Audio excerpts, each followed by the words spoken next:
a bunch of our fantastic teachers from across the metro, and they will be sharing about how they use Ellie in their classrooms.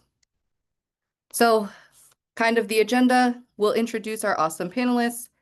We'll talk about some activities from Ellie, some features we like, and then we will be on our way.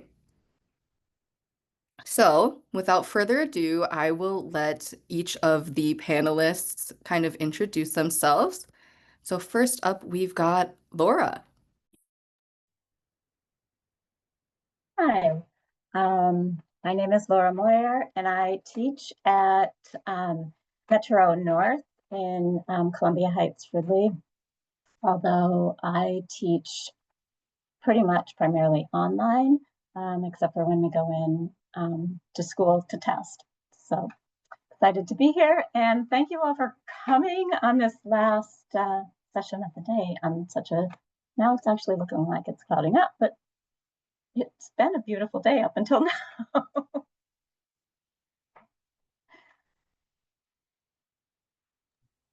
Do you want me to pass it on to Azul, Yeah, Katey? that would be great. All right. Next up is Azul. Cool. Thanks. Hi, my name is Azul, they, them pronouns. I currently teach with Literacy Minnesota over at our Minneapolis campus. And I teach a couple different classes, mixed level conversation class, intermediate class, and then I am using Ellie in a specific Ellie class, although I'll be talking about something a little different today. And yeah, thanks for coming and joining us. And I'll pass it to Ifeng. Hi everyone, my name is Ifeng, and I teach 3 classes at Literacy Minnesota. Yeah, I use Ellie in one of my afternoon classes, and I'm glad to be here. Thanks for having me. All right. Thanks for introducing yourselves. I really appreciate it. So, first up, we're going to have Laura, and she is going to share some of the activities that she likes using in her classes from Ellie. Yeah, I use a lot of the lessons in Ellie. Um, One of the great things that I like about their lessons is today, when I had a sub, I could give her the whole sort of packet of a lesson and pull out things that I wanted to maybe do a little bit differently or have her do in breakout groups. But for the most part, um, it was all in one package, so that was awesome. If you went to Ben's presentation earlier today, he covered a lot of the sort of basics of Ellie lessons. So although I think they're great and I love them for a number of reasons, today I'm going to talk about using the Ellie polls and just a brief piece on the Ellie dilemmas, which are kind of new. So the polls, I think, are super fun because they're a way to get students talking and engaging with one another. It gets them thinking about what they think about something, from maybe less serious to maybe more serious kinds of topics, gives them vocabulary, and just really creates a nice little warm up for class. I do a poll about once a week, and sometimes it relates to the rest of the units that I'm teaching that week or a larger unit. Sometimes it's just a standalone unit that is topical for the day. So let's see now if I can move the slides forward, Katey. There we go. Okay, I think. No? I gotcha. Just let me know. Sorry about that. So just yesterday, Ellie changed their main page, which Ben talked about briefly today, but it doesn't affect what the individual pages for the individual topics or activities look like. So this is what the page for polls looks like. you'll go to their main page, and then now they have, it just says everything, and then you can drop down and you'll see all the different activities. This is what the polls activity page looks like. The nice thing is that you can differentiate your polls by choosing either all levels, or you can pick from pre-beginning to advanced. You can pick the category that you want, and you can see over here on the right-hand side where there's the levels and the categories over here where it says discussion and debates, education and employment, everyday topics, famous people, holidays and events, etc. So that kind of can help you to decide what it is that would be most appropriate for you on the day that you're going to do your poll. I have a poll, and I think one of the best ways to demonstrate a poll is to actually have you guys do one. So I am just going to put a link to a poll. Hopefully it will work in the chat, and see if everybody can access that. And I'm wondering, now that I realize in having you do this, I would probably have to have you go into the poll too, Katey, to share the screens of the poll. So maybe I'll just let you guys go in Yes, there. just give me 1 second. I will pull up the poll. Okay. I didn't think through all of the different aspects of sharing screens and getting Do people not in the worry. poll. Let me It's a get little... onto Ellii. Okay, so to find the polls, you should be logged into your teacher account. The new update is this everything tab. And you can see that it is right under polls. This should look Thank you, Katey. familiar to what Laura just presented to you all. And then was there a specific level or category that you were interested in? So the poll that I was going to have students or participants do is the one titled Curiosity. I think it's just in the general Here we go. list. There you go.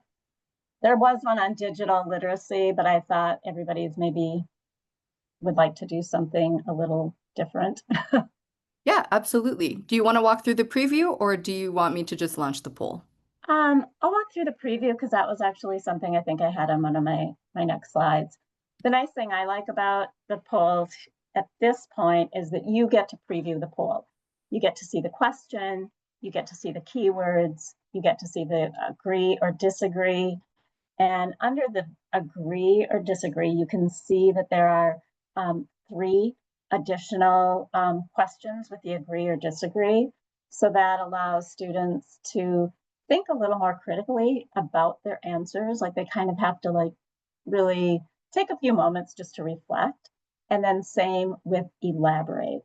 So gets them thinking about their thinking. And so it's not just immediate response.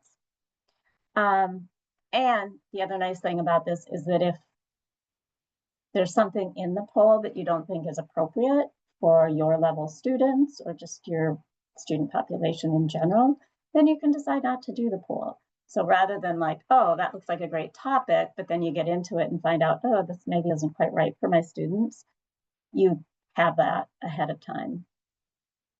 So Katey, do you want to just go ahead then and click start the poll and participants can try it out? I should have asked how many people have done a poll yet in Ellii. Yes, so if you have your phone handy, I do think personally that's the easiest way to join the Ellii poll. But if you would like, we also have the link, so you can go to Ellii, ELLII.com/play, and then the code is 20849. And if students know how to use the QR codes, that's awesome. That's a super easy way to get into the poll.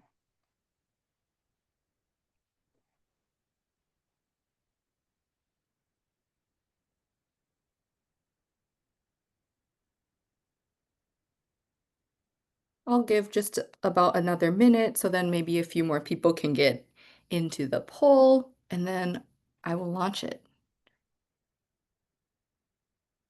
Awesome. Thanks, Katie.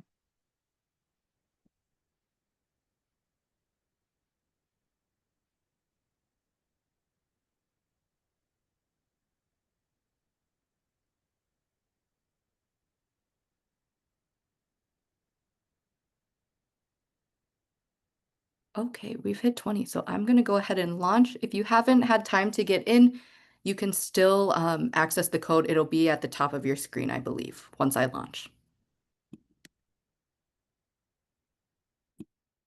Sometimes if I have students that haven't logged in yet, by the time I hit start, then I'll just copy the link that's up here and put it in chat so that they can still hop on.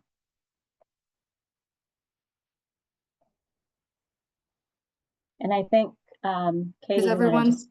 Is Oh, everyone sorry. still able to see my screen? Look, Okay, awesome.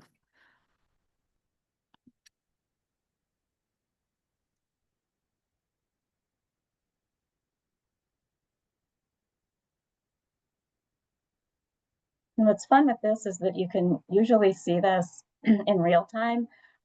So like it might first go to 100%, but then as, you know, on one or the other responses, but then as more people respond, it starts to adjust.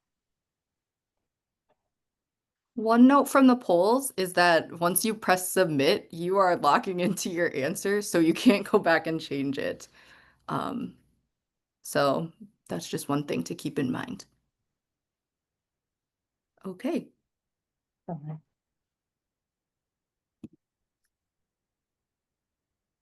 And so here is one of my other favorite things about this is that it allows students to talk about and to learn some new vocabulary that's related to the poll. So it's not just sort of a one and done, like poll, answer it and you're done, or you talk about it and you're done. It gives you vocabulary and it gives them a way to then talk about the poll using specific language.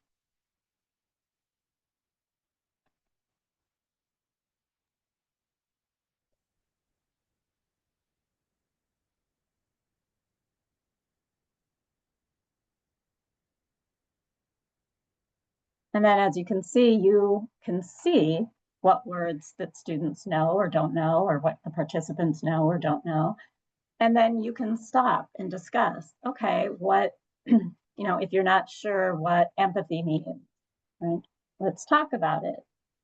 Maybe some students marked that they did, so you could have them explain to the rest of the students what empathy means to them, or so on. So it's a great way to interact, have the students interact with one another, learn from one another. But I like the fact too that you can stop this and talk about what words they don't know. And then you can build on these vocabulary words afterwards.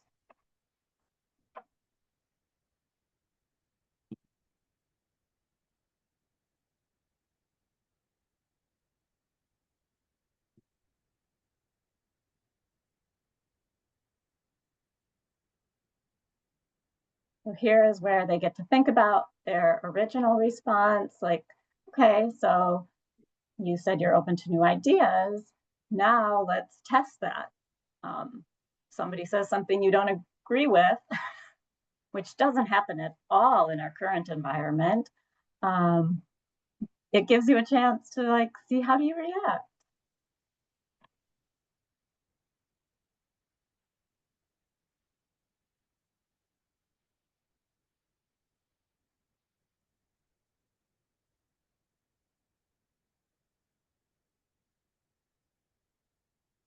Wow, it looks like we have an overwhelming consensus Yeah. amongst the audience.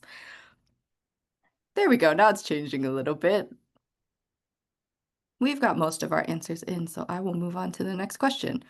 Also, just a side note, if you look in this top right corner, you'll actually see how many panels or activities, questions you have left in the poll like deck. And over here on the left-hand side, you can see how many people have answered. So that gives you a clue of like, okay, almost everybody's answered.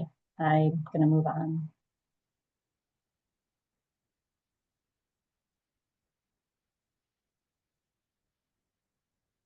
Let's see, for anyone just listening, the question is, asking questions allows me to see and empathize with others' points of view. And then it looks like a lot of people are agreeing. So far, no one disagree, but we do have a couple people who said, interesting. I'm curious if this would help me practice empathy. Yeah, so I think the answer choices are pretty thoughtful. And usually I think everybody can find one that fits them. I think it's rare that you'll find one where you're like, none of these fit me.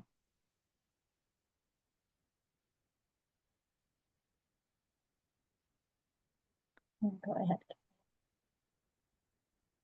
Okay, now we've got, when I am curious about something, I usually consult the internet. Agree, disagree, I gather information from people I know, or disagree, I reflect on my own before consulting others. Or, yeah, there's 2 disagrees, which is interesting.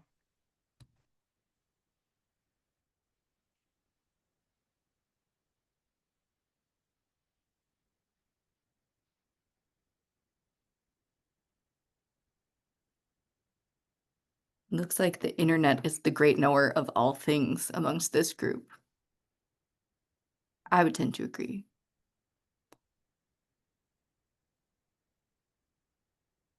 Okay, we got I think we have to be 100% careful with that participation on too, that. right?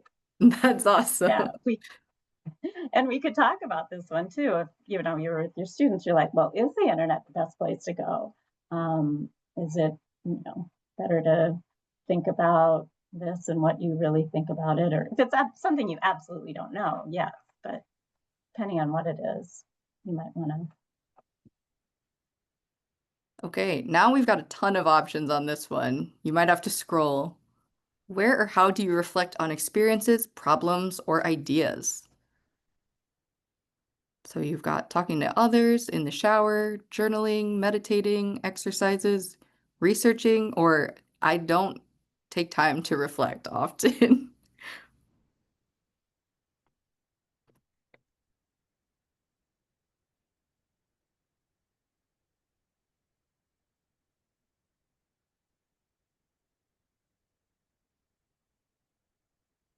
And I think this is interesting too, that they don't let you choose more than one. You've got to pick one. So it kind of forces you to pick the one that maybe you use the most often. It might not be the only one you use. And so this would be another place where you might want to stop and discuss this. It's like, okay, well, maybe sometimes I journal about this, but other times I research all I can, or other times I talk to other people about it. Laura, it did let me choose more than one on this one. Oh, it did? Yeah, I chose 2. Ah. So, because now this next one says you can choose, but that last one didn't. I guess Interesting. the moral of the story is click around and find out. Yeah. So now we've got which subjects spark your curiosity. And like Laura mentioned, this one does say you can choose a couple of options.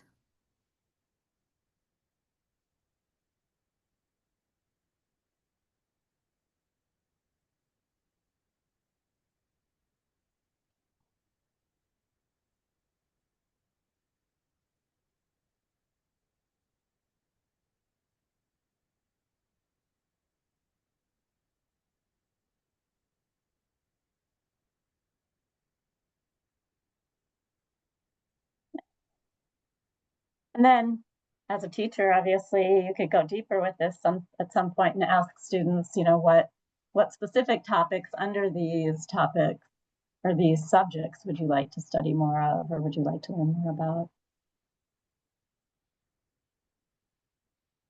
I think it's just kind of a fun way to get insights into your students, get them thinking, get them talking, having some really robust conversations within the classroom. So, and I think the students like them. They're fun. And they don't take up a ton of time. So you could do it at the beginning of class, you could do it at the end of class.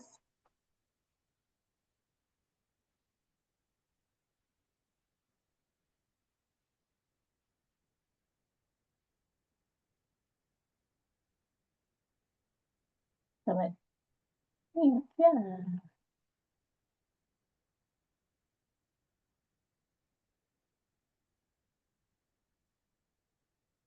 And Okay. did this one let you answer more than one? I don't know if I was able to select any more than one, but if anyone was able to select multiple, please let us know. I'm curious if it lets you select multiple, but then when you submit, if it submits all of them, when it doesn't say that you can pick more than one.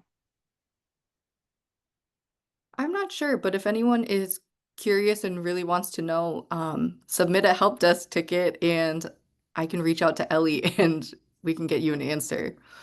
Yeah. Yeah. Okay, well, So that's polls. Like I said, there are tons and tons of options and possibilities that you can do with the polls. The one thing that I think might be kind of interesting to find out too is, could you submit some poll ideas that you have to Ellii yourself? You know, maybe something comes up in a class and you think, oh, this would make a great poll for Ellii. Could you contact Ellii and say, I have these suggestions for polls?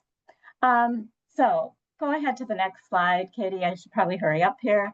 The next one is, yeah, so if you go back to the previous slide, it just shows some things that I like about the polls. It gives you the previews, vocabulary, all the things we talked about, provide some flexibility, make students elaborate and talk about their question or their answers.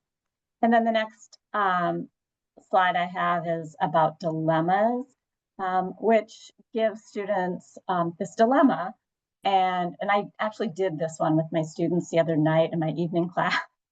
And they were just like, teacher, this is a really hard question. It's like, you've got to go to your interview. But they came up with some really cool like options. So this was a fun one to do as well. Gives you keywords, gives you sentence stems about what or how you could respond to the decision you make. This is it's not as elaborate as the polls, but they're also kind of fun and get students thinking and also conversing with one another. But I'm not going to do a sample dilemmas because I think I've taken up more time than I'm supposed to. So I will turn it back to Katey and the next presenters. Thank you all for participating in the poll. I hope you liked it. well, thank you, Laura. I Well, thank know you. You that helped a ton, Katey. I know at my site we definitely have loved using polls. Honestly, some of the staff have really enjoyed it. If you went to Summer Institute, um, staff really loved it. I think we had over like 60 people on the polls. So if you've got the right group, they can definitely be a lot of fun. But I will throw it over to our next presenter, Azul. Okay, thank you. Bear with us. We're going to try this remote control slide thing, but if it doesn't work, I may have to ask Katey to forward the slides. So I'm going to just talk a little bit about using Ellii as an out-of-class supplement. Since it has been approved as a distance learning platform, I know schools and teachers are kind of interested in how might we do that. Strengths of using Ellii out of class as a supplement is there's tons of content. There is a lot on there. One of the things that I have discovered and enjoy is that there are some opportunities both built into lessons and in some of the activities for open-ended speaking practice where students record themselves and then you can hear the students later. And you can tailor activities to your class. Some of the challenges are that in terms of for students, it's a little bit menu heavy on the navigation. Um, the font size within the program can't easily be changed other than by like magnifying your screen. And it is a little small, I think, overall.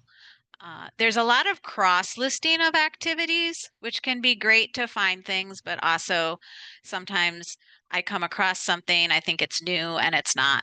And then there's some setup and admin time if you're, trying to count student hours outside of class. All right, I'm not sure how to do this. Katie, would you? Yep. Okay. So encouraging out of class use. My suggestion is to within Ellii make something that's a supplemental class. So for example, I teach intermediate in the morning. I might have an intermediate AM supplemental class in Ellii. And then the things that I'm hoping students will do, I will add into that class. My other suggestion is to start small. There's a lot of ways that you could use Ellii's content. So think about, do you want to do grammar review? Do you maybe want to use it as extending a theme that's happening in class? Do you want talking opportunities? Are you hoping to help students build vocabulary, or do you want some more reading practice? And maybe just choose one of those and start with that. All right, next one. So a quick little talk. I know Ellii is new. Probably a lot of you have also explored it, and other people have also been doing presentations on it. But say you decide I want to do some specific grammar points. So how am I going to find and use the materials? Next. Yep. As we've all mentioned, Ellii just did a great big update. So you log into your teacher account and it just says everything. You can actually just type your grammar point into that search bar. So I decided we're doing there is, there are. I want some extra practice. So it takes me to the page with all of the resources, and easiest to do is just filter it by level. And I do like to put adults. Some of the teenage things are also appropriate, but easiest I put adults, and I decide I like this. There is, there are grammar practice worksheets. So I click on it and then I add it to my supplemental class. All right, here's my example supplemental class. Ellii will give you the choice. Where do you want to put it? Prepping if you don't want students to see it yet. Teaching, they're going to see it. Now, here's the part that I do really appreciate is if I click on that lesson, I can tailor it to my class. So I click on the lesson,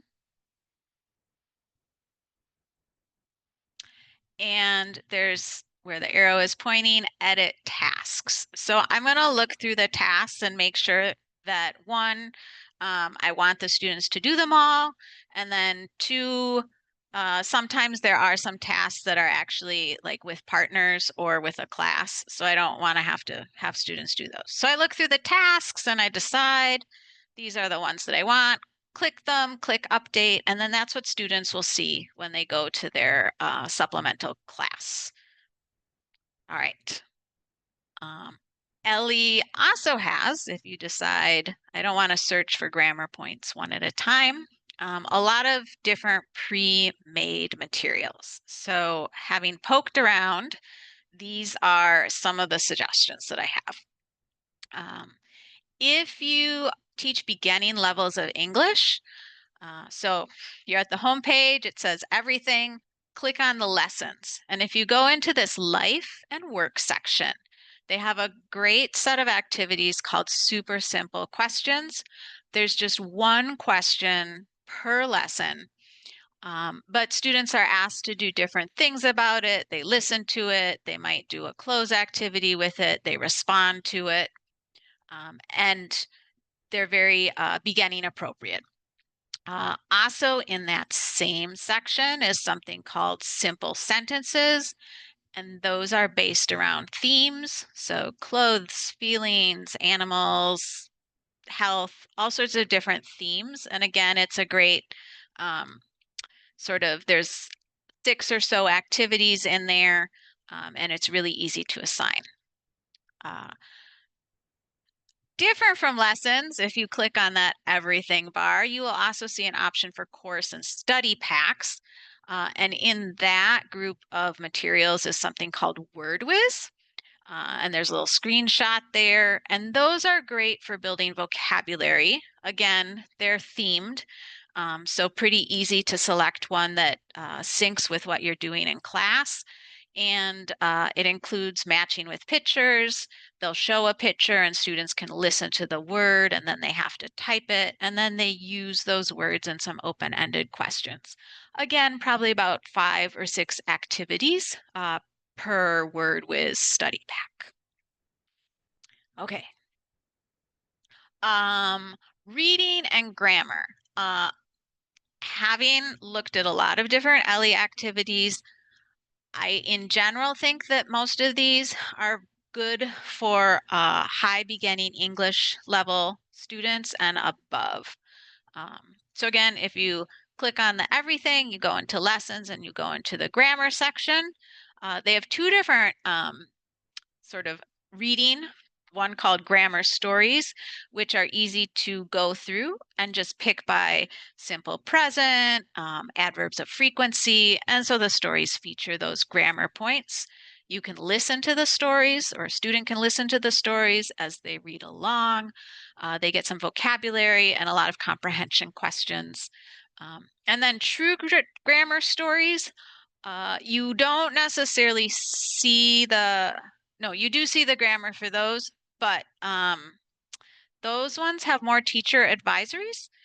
Ellii is really great and consistent about giving advisories, and if you just click on it, they'll let you know. Usually they're for things like features alcohol in the story, or there's some smoking, or maybe it's a topic that potentially could bring up trauma. So I would just suggest, looking at them quickly. And then the other sort of reading and grammar are these easy news stories. Those are located in the topic-based section. So different from where the other stories are. And those are also great. You do have to look within there to kind of see what grammar tense or what grammatical point they're featuring. So those are some ideas for reading and grammar. And then speaking. So they have 2 things, photo prompts and language scenes. Both of those are in the lessons, go into the grammar section. Photo prompts have a couple different photos with some questions, and then students are just asked to speak on them, and they record themselves. They can listen, they can re-record, and then you can hear them talking. And language scenes are a little more focused. So the prompts are specifically about, maybe how many things do you see? What do you see on this? What do you see? But again, it's an opportunity for learners to talk and record themselves. And then for intermediate and advanced English levels, if you go into lessons on the topic base, there are these great discussion starters, which are maybe a little bit like, they're different from polls, but they often open with a video, especially the newer ones. They're different topics, many of them very timely, and there's usually a reading, the audio is included. The one thing I have noticed is there's often a section where it might be like, go talk with other people. These are discussion starters.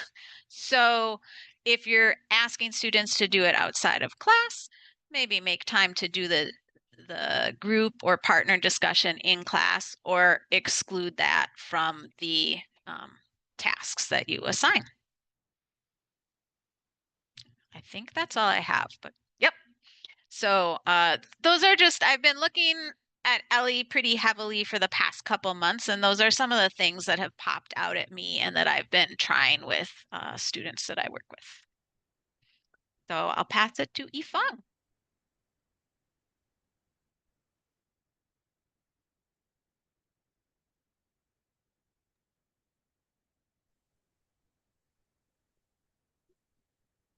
Is Ifeng Thank you, here? Azul. Awesome. Can I share my screen? Yeah, it should be enabled. Okay, thank you. You should feel free to share it now, Ifeng. All right. Yeah. So here's how a student would typically use Ellii in my class. First, the student will go to Ellii Solo. Ellii Solo is a self-paced page where they can click on any activities they want to do. For example, they would go to the library and then they will find a study pack, which will lead them through some new material and quiz them on it. And they could also click on My Account button to continue on the activity where they left off with last time. It would look like this.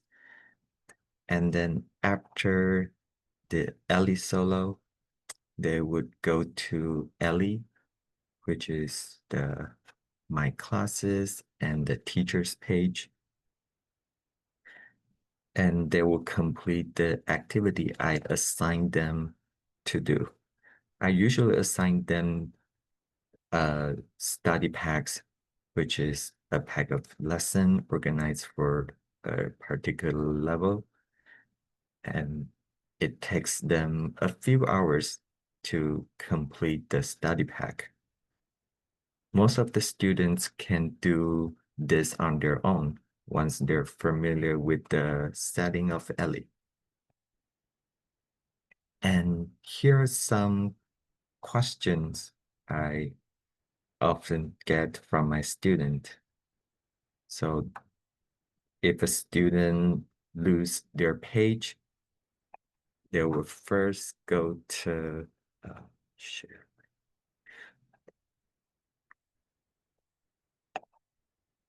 Right. If a student loses their page, they will first go to login and then click Ellii Solo.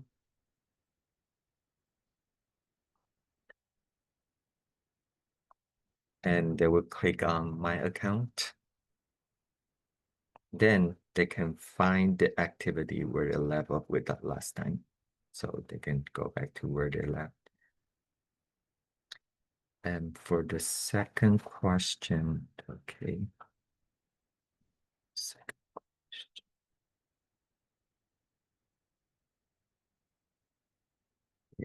If student make mistakes and they can click on the review answer button and then to show them the correct answers, student can grab a piece of paper and take notes, go to fixed answer, and they can redo the task. So I'm going to show you how to do that.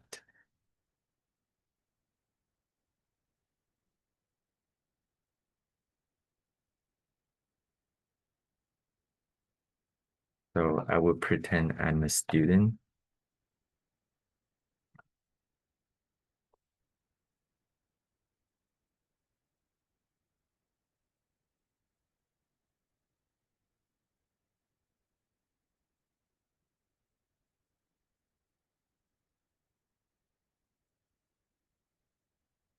So they will click on review answers button and check all the correct answers. Then go back to try it again. Sometimes it will show fixed answers, but they're all the same thing. Then they can redo the test again. For the last question, is if one student finish the exercise, they go back to the library and choose the same series of activity, but the next level. We'll go back to Ellii, and then they finish all the activity, go back to the library, and then choose the same series of activity, and then click on the next level like this, and they can start from the first one. And yeah, so these are the activities I use in class. And thank you all. I will pass it to Katey. All right. Well, thank you, panelists, for sharing. We've got about 15 minutes left. So, we've got time for questions. So, I would encourage anyone to, if you have questions for a specific panelist, please mention their name in the chat. But if you have general questions, you can feel free to add them. I'll actually be taking notes and we'll upload them to the participant folder where you'll be able to find a copy of the slide deck that will be available after the conference. So if you check back next week, you should be able to find them. But Nick, if you would be able to help me just a little bit and kind of monitor the chat while I take notes, I would greatly appreciate it. I'd be happy to. To start off, there's one question, which you or I could answer, or any of our panelists. How do you teach your students to use Ellii, and is there an app? About the app, there is an Ellii app, but it is not part of the same program, so you cannot use the app. With Ellii, and I'm kind of speaking for us, feel free to chip in, panelists. With Ellii, for Katey and my position, we usually train students one-on-one. We usually end up bookmarking this on a student's homepage, that is, using their phone's browser in order to save it. And although it is not an app, it looks and kind of works like an app. What about our other panelists? What has your experience been teaching students to use Ellii, orienting students on Ellii?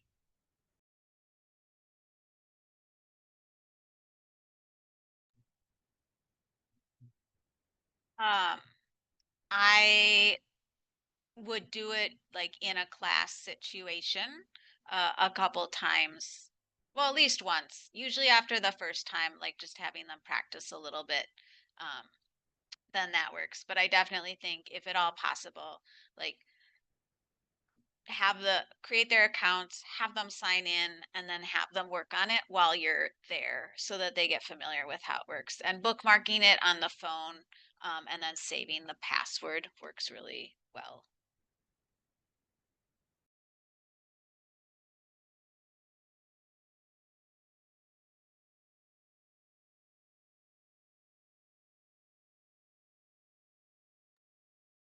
All right, thank you. And then another question from Michelle Ackerman.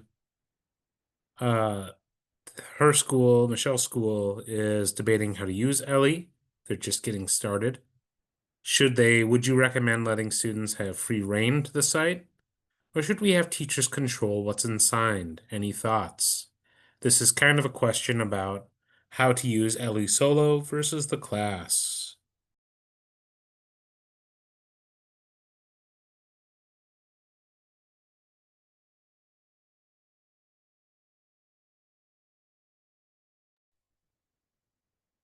I can jump in really quickly on this one.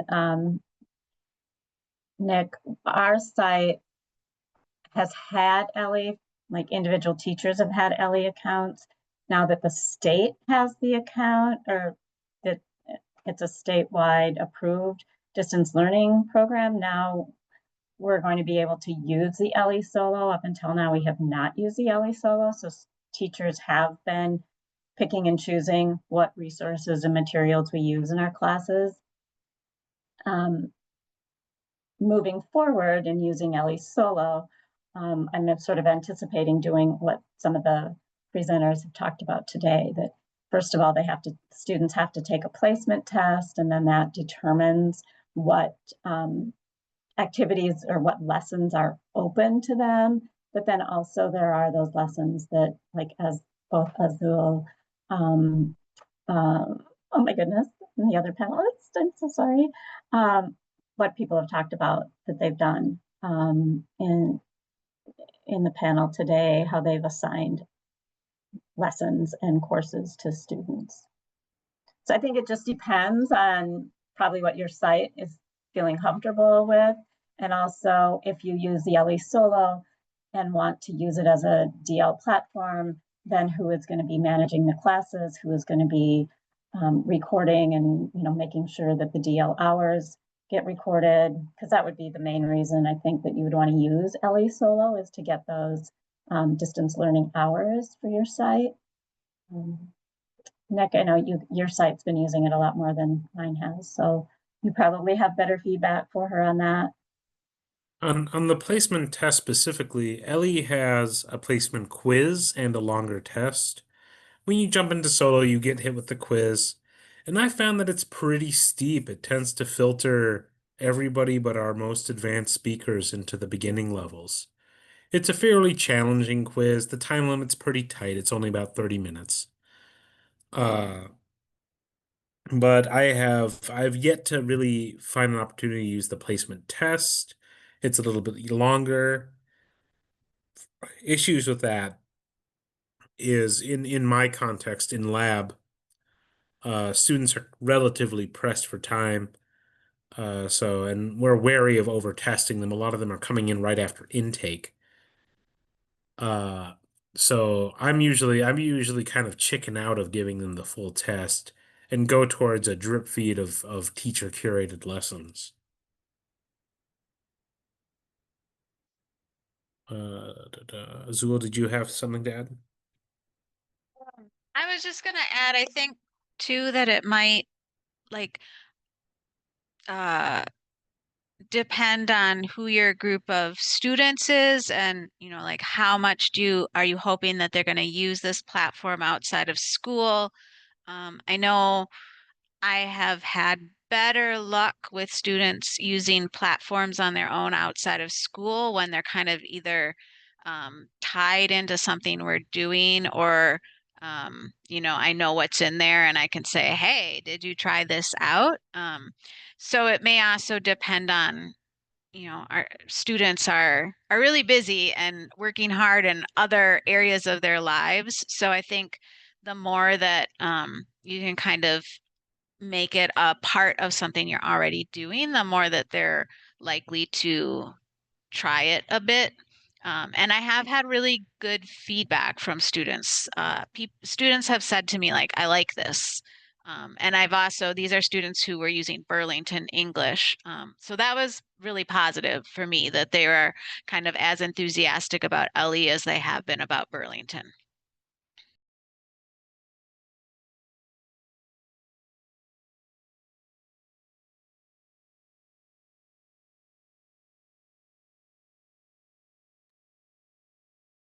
Yeah, and I think that we had this conversation yesterday in a staff meeting with our teachers about our students, because like my students already have IXL and Engine as digital learning platforms. And if we add one more, now, add Ellii on as a digital learning platform for them, is that going to just spread them super thin? Like Azul said, students are already super busy. If they're using one platform consistently that they like and they're familiar with, I feel like that's successful. So you want to be careful not to just overload them with a bunch, and then they just end up not doing anything. Yeah, you might end up specifying what platforms get used for what. For example, our MobiMax platform we use pretty exclusively for pre-beginning students, specifically to practice phonics. That's an advantage it has relative to Ellii. But Ellii Ellii and several other platforms have better writing examples. They have kind of a cleaner flashcard and vocabulary practice. So in lab, when somebody says, "Oh, I want to practice writing," we tend to shuffle them over to Ellii.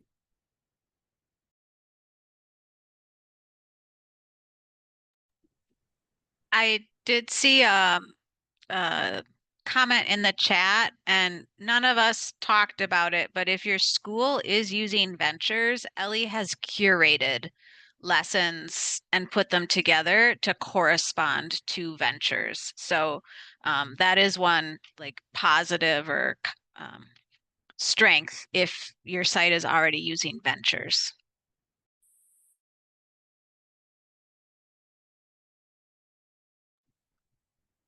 Thank you for pointing that out, Azul. We actually weren't anticipating having access to the Ventures materials. To answer Michelle, just because I work at the same site as Azul and Ifeng, we actually don't use Ventures. So if there's another teacher who uses Ventures and Ellii in amongst us, please feel free to chime in with recommendations on assignments. There was one question on how do our sites get access to Ellii, and there is a short training. It's asynchronous. It's just a Google slide deck, and I will include it in the participant materials that you can view after this session. If you have issues after the training, please reach out to the help desk. They'll be able to help you troubleshoot any issues with logging in if you don't know which email you used or you haven't received your invitation, or if you had an existing account and need to be transferred. They can help you handle that. We've got about 4 minutes left. Are there any other questions? It looks like we've got some people discussing ventures. Melody, if you want to, you can feel free to just unmute and talk about it. Yeah, we we still need to actually start using Ellii a little more. We're just about to start using it, so I will do some more exploring with the ventures piece. But I know Elizabeth came to our site to talk about some things, and then later that day she's like, "Oh yeah, surprise! We'll actually get to use the ventures connection." So yeah, I don't think I'm super helpful right now, but I do know that's something we'll be looking at. I could keep people updated if y'all want if we keep getting there. But all of our teachers do use ventures, and so I don't know. Yeah, I don't know if that's very helpful, but we're excited to use it at least or try. If there are people who are interested in using ventures, please let us know in the chat, or ventures and Ellii together. The statewide distance learning team can take that into consideration, and we can put up a newsletter in the ABE Connect or an article if that is something that people might be interested in. Yeah, that's something I can definitely consider doing is once we start looking into that more, I can be more intentional about sharing our experiences if anyone is interested. Thanks, Melody. We've still got about 2 minutes left, so if anyone has a last burning question, feel free to drop it in the comments. Otherwise, after a long day of conferencing, I know that people might not be opposed to ending a few minutes early. So with that, I will thank our panelists. So thank you, Laura, Azul, and Ifeng for joining us. Thank you, Melody and Nick, for giving your input on everything. I'm sure everyone found it really helpful. And it looks like we have no further questions. So, Nick, if you would like to stop the recording, All right. I think we have finished our session.